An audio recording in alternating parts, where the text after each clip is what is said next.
네, 저는 이주민센터 친구라는 비영리 단체에서 사무국장 겸 상근 변호사로 일하고 있는 이진혜라고 합니다. 제가 하는 일은 여러 가지가 있는데 뭐 센터의 운영이나 이런 것들을 관리하기도 하고 주로는 법률 상담, 소송 구조 이런 것들을 하고 뭐 이제 외부의 제도 개선, 이주 인권 관련한 법이나 뭐 제도 등 개선해야 될 부분이 있으면은 입법 활동을 한다거나 연구 작업을 한다거나 네, 그런 일들을 하고 있습니다.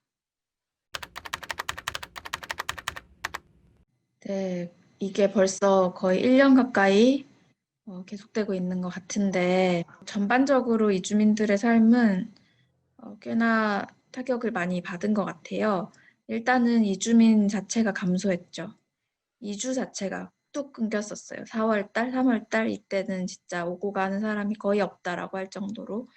그런 반면에 체류 자격의 연장을 하지 못해서 미등록 상태가 되는 미등록 체류자들이 증가했어요. 40만 명 정도가 된다라고 이제 통계에는 잡히고 있는데 이제 문제는 미등록 체류자가 증가를 하게 된다는 거는 국가에서 어떤 상황에 처해 있는 사람들이 얼마나 있는지 파악을 못하게 된다는 거기도 해요.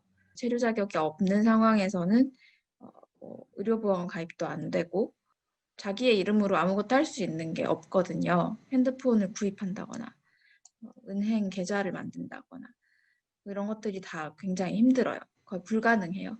어려운 상황에서는 되게 취약한 노동 계층들이 가장 먼저 타격을 입잖아요. 이주민들은 정규직이라는 개념이 거의 없어요. 특히 이제 저희가 만나는 어떤 좀 더 취약한 상황에 있는 분들은 정규직 계약직 정도의 개념도 이렇게 사업주들이 없는 것 같아요. 언제든지 그냥 자를 수 있고 뭐 퇴직금 같은 거 안 줘도 되고 라고 생각하는 사람들이 너무 많아요. 근데 문제는 그런 수준의 일자리도 별로 없다는 거예요. 실직률이 굉장히 올라가고 다시 재취업을 하려고 해도 굉장히 힘든 상황이에요. 특히 이제 이주민이다라고 하면은 뭐 코로나 옮기는 거 아니냐라고 하면서 대놓고 이제 차별적으로 그렇게 이제 이야기를 듣기도 하고 그 밖에도 주로 이제 공공의료에 의존을 하고 있던 취약계층인 사람들이 이렇게 이제 코로나 때문에 진료소들이 뭐 의료원 이런 곳들이 전부 다 이제 코로나 긴급 병원으로 지정이 됐잖아요. 그러면서 그 병원 시설을 이용을 할 수가 없게 되는 거예요. 병원이 다 폐쇄가 되면서 병원에 갈 수 없게 되는 그런 이주민분들이 굉장히 많아졌어요. 아무래도 이제 비대면으로 상담을 전환하게 되니까 전화나 이메일로 업무를 해야 되고 그러다 보면 자연스럽게 좀 의사소통이 어려우신 분들, 대면을 해서 의사소통이 되는 정도와 전화를 통해서 의사소통을 하는 정도 굉장히 다르거든요. 한국말을 이렇게 진짜 유창하게 하시는 분들이 아닌 다음에야 전화를 걸어서 상담을 받겠다라고 생각하시는 경우가 많지는 않아요. 아예 이제 전화 거는 걸 포기하시는 거죠. 언어권 자체가 한국어가 유창하거나 뭐 영어가 유창하거나 그런 분들이 아닌 분들은 상담을 저희가 드리기가 힘들게 되는 거죠. 또 이제 저의 주 업무 중에서는 아무래도 인종차별 이슈가 이제 늘어나면서 그거에 대한 대응을 많이 하게 됐어요.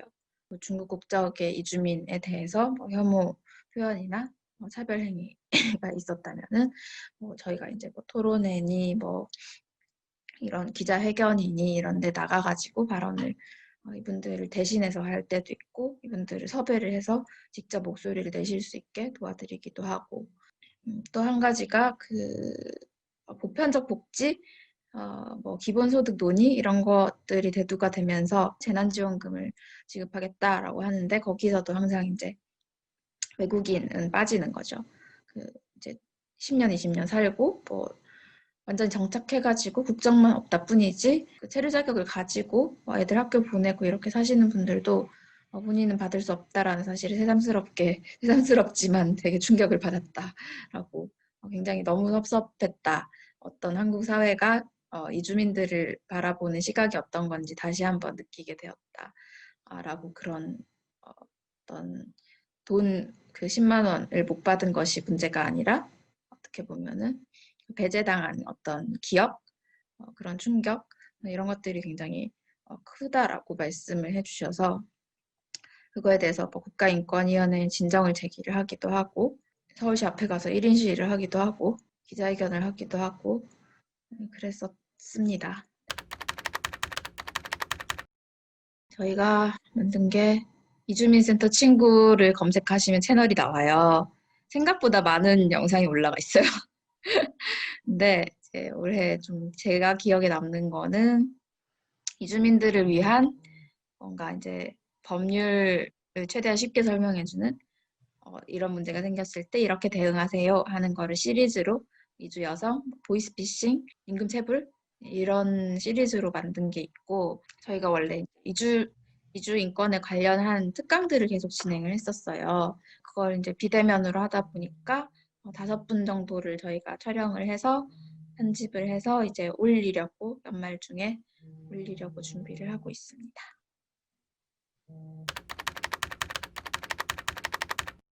줌 회의를 많이 하게 된 거. 그전에는 이런 화상회의 같은 거는 안 했죠. 거의 안 했던 것 같아요. 근데 이제 되게 어느 순간 자연스럽게 다들 각자의 사무실에서 만나겠다라는 이야기를 나누는 시대가 되었죠. 일이 많이 늘어나기는 한 것 같아요. 이렇게 이제 혐오와 차별 문제가 원래도 굉장히 뜨거웠잖아요. 근데 거기에 이제 코로나 유행으로 이주민에 대해서 더 이렇게 터지기도 하고 또 해외에서 한국인에 대해서 이제 동양인 차별이 많이 일어나니까 어떤 차별 이슈에 대해서 사람들이 좀 더 관심을 가지기도 하고 저희도 주목하고 있던 주제였기도 하고 또 포괄적 차별금지법 제정에 관해서 또 일을 같이 이제 하고 있기도 하고 그러다 보니까 그런 관심이 늘어나는 것 자체는 긍정적으로 여겨지는 것 같아요. 다만 그것이 이제 동력이 되어서 차별금지법의 제정으로 나아간다던가 인종차별에 좀 더 적극적인 대응을 하는 법원의 판결이라던가 정부 정책이라던가 이런 것들이 늘어난다면 되게 이제 좋은 일이죠. 기억에 남는 일이 하나 있었는데 긴급재난지원금이 주민에게 이제 가지 않으니까 그 민간 기금이 한 3억 원 정도가 이제 이주 단체들을 통해서 지원을 하겠다라고 풀려가지고 저희 같은 작은 단체들에서 신청서를 쓰면은 좀 큰 단체에서 그거를 심사를 해서 재난지원금을 지급하는 그런 사업이 있었어요. 저희 단체에서도 이거를 지원을 돕겠다라고 해서 이주민분들이 찾아오셔서 신청서를 쓰고 그거를 이제 인터뷰를 정리해서 제출을 하고 그런 과정에서 저도 이제 기존에 만나보지 못했던 분들도 이제 소식을 듣고 찾아오시는 분들이 많았거든요. 되게 이제 돈도 열심히 벌고 체류 자격도 뭐 이렇게 안정적으로 가지고 계시고 아이들도 학교에서 다니고 이랬던 분들이 한순간에 이제 실직을 하고 재취업이 안 되면서 가정 자체가 되게 위기에 처한 뭐 그런 분들도 되게 많은 거예요. 조금만 더 도와주면은 원래 좋았던 그 삶을 계속 유지하실 수 있을 텐데 하는 생각이 들어서 또 다른 의미로 안타까웠던 그런 기억들이 있습니다. 그래서 이제 열심히 신청해서 드리고 이제 안 되신 분들은 또 따로 모금해서 드리고 그랬었어요.